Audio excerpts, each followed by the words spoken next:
हाय नमस्कार। और ये वीडियो स्पेशली है एनआरआई, जो स्टूडेंट्स एनआरआई हैं या पेरेंट्स एनआरआई हैं या बच्चों के पास first blood NRI sponsored certificate या स्पॉन्सरशिप, दैट मीन्स बच्चे का सगा मामा, चाचा, ताऊ, बुआ, मौसी में से कोई एनआरआई या उनके बच्चे। एंड आप जानते हैं GK was super specialise in NRI, help with absolutely 100% track record in documentation, approval and everything.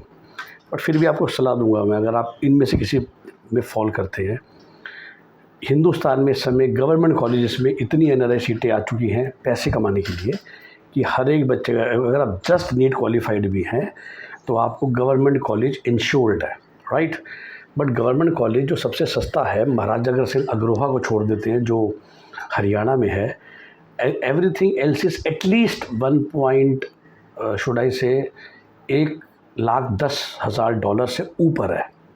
इससे सस्ता कोई कॉलेज नहीं है पूरे हिंदुस्तान में अग्रसेन अग्रोहा को छोड़ के, including even GMC Chandigarh and Punjab and Haryana and Gujarat के जीएमआरस।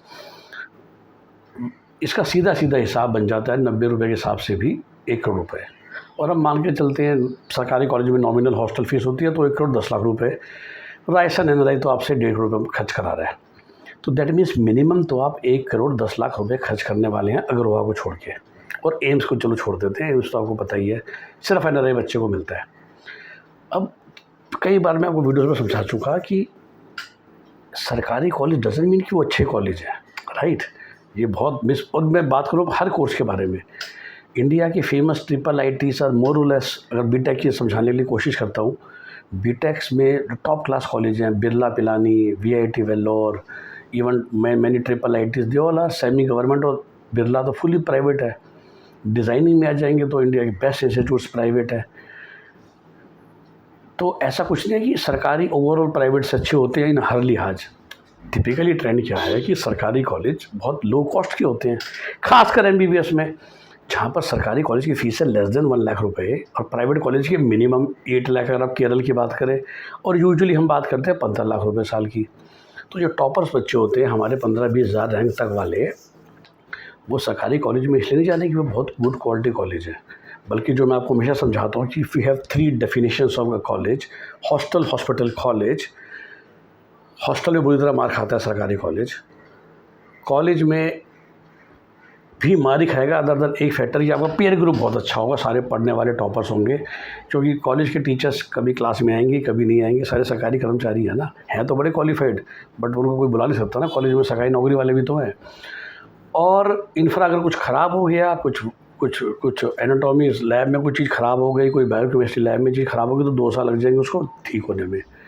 हॉस्पिटल भर भर के पेशेंट फ्लो होगा, बट क्या इक्विपमेंट्स होंगे? मतलब best of the government hospital में मैंने देखा है कि रेडियोलॉजी में सिर्फ मरा एक्सरे मशीन चल रही होती है, MRI ख़राब पड़े हैं, CT स्कैन ख़राब पड़े हैं। तो आपको जो ओवरऑल एक्सपोजर है ना वो बहुत कम मिल रहा है। मतलब 2 ही बेनिफिट हैं जी, सरकारी का ठप्पा, बिल्कुल बात ठीक है। अभी मैं उनकी जेन्युइन वाले बच्चों को तो मिलने था ठप्पा, उससे बड़ा हो गया वेरी नाइस पेशेंट फ्लो कि जब आप इंटर्नशिप करोगे तो आप एक सफाई वाले डॉक्टर बन जाओगे। और साथ में सस्ती फीस सबसे इम्पोर्टेंट जो फैक्टर होता है। बाकी 8 फैक्टरों में सरकारी कॉलेज फेल होते हैं, खासकर MBBS में। और मेरे वीडियो सुन के कई पेरेंट्स होते हैं भाई 40,000 रैंक वाले, मैं कहूँगा 28,000 रैंक वाले, 20,000 रैंक वाले, जिनको पहले 80 सरकारी कॉलेज, और वो पहले 80 में भी प्रॉब्लम्स तो हैं। हॉस्टल तो मौलाना आज़ाद का भी अच्छा नहीं है, SMA जयपुर का भी अच्छा नहीं है, पर चलो ठीक है, एटलीस्ट पहले 100 कॉलेज ना अच्छे लोकेशंस में है। तो RNT उदयपुर एटलीस्ट उदयपुर में है।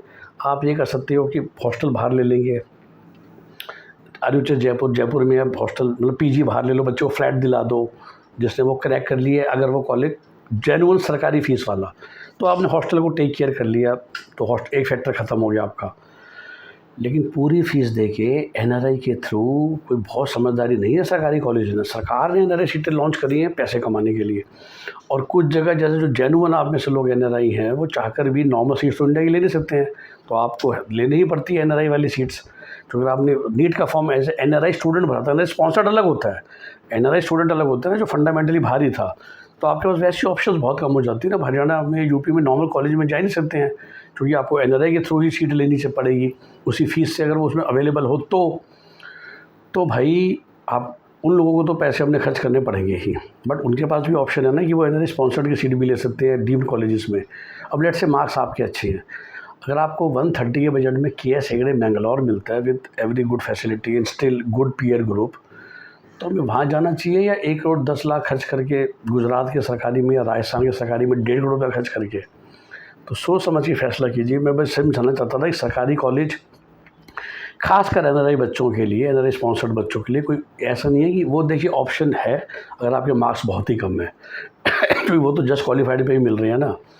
जस्ट क्वालिफाइड पे भी आपको बहुत सारे प्राइवेट भी मिल जाएंगे, पर थोड़ा महंगा चला जाएगा। तो आप कह सकते हो ठीक है भाई, गुरु राम राय अगर मेरे को जस्ट क्वालिफाइड में मिलेगा लेकिन मेरा खर्चा वहाँ 160 का हो जाएगा, तो चलो भाई मेरा गुजरात में काम, अगर आप एनआरआई हैं, गुजरात में मेरा काम 1/10 में हो रहा है तो चलो गुजरात, या पंजाब में हो रहा है मेरा तो चलो पंजाब, या हरियाणा की सरकारी, अगर सरकारी वहाँ पर तो $1,25,000 फीस है ना PJ में होते हुए कल्पना चावला की एनआरआई सीट्स की, तो वही आपका 20 से 25 में खर्चा हो जाता है। पॉइंट मेरा ये है कि जो ये सरकारी का जो आ गया, GMC चंडीगढ़ देखिए अच्छा कॉलेज है, बशर्ते कि आप फ्री में मिल रहा है, right, it's a good city to live and all that, but अगर आप एनआरआई का पैसा देके जा रहे हैं, रिपीट कर रहा हूँ मैं, और बहुत ऑप्शंस अवेलेबल हो जाती हैं।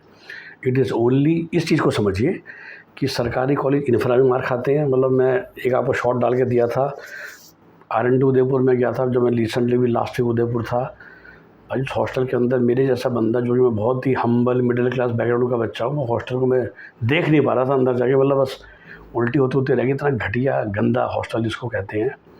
बट ठीक है भाई, जिनको 50,000 साल की फ़ीस में मिली हुई है सीट, वो तो पढ़ेंगे ही ना। और मोस्टली बच्चे खुद ही पढ़ते हैं क्योंकि प्रोफेसर्स क्लास में आते नहीं, क्योंकि प्रोफेसर्स हमेशा शॉर्ट होते हैं और वो तो OPDs में लगे हुए हैं, वॉर्ड ड्यूटीज़ में लगे हुए हैं, या और किसी अपने पर्सनल कामों में लगे हुए हैं। टॉपर बच्चे होते हैं, खुद ही पढ़ते रहते हैं।